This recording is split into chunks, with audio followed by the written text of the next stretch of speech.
have a couple of questions on the reauthorization of ESEA. Educational funding, if I understood you correctly, is a discretionary in the discretionary budget. Yep. That kind of makes me furious. Shouldn't public education be a priority? Or will public education education period only be available for the rich people's kids in the future?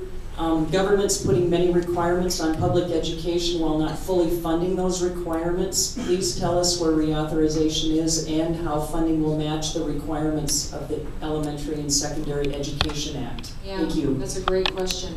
You know, we've been hoping that we would get reauthorization this year. This was one of the things at the beginning of the year I thought we had a real bright spot where we could have some real cooperation between Republicans and Democrats on the reauthorization. And so some bills have moved through the House Education Committee that I sit on.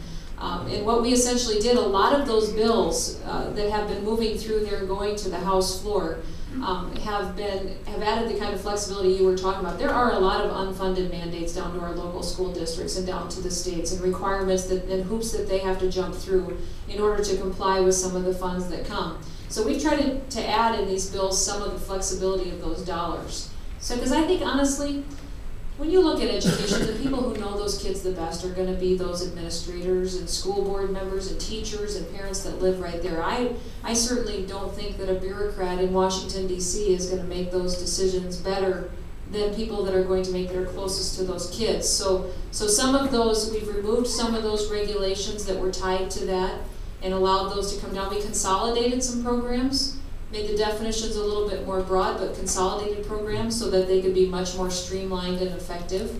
But you know, we really do need to continue to focus on making sure that we give some of that control back to the states and give some of that control back to those local school districts. Because right now, if you talk to them, what was driving every single classroom activity, what was driving every single compliance was the fact that they were trying to jump it through a hoop that the federal government was putting on them. So I really do think that we've got a long ways to go, and I'm hoping that we will get that reauthorization through soon. I know the Senate has started on it, but we don't have the bills reconciled at all. Yeah, thank you. Congresswoman, we got time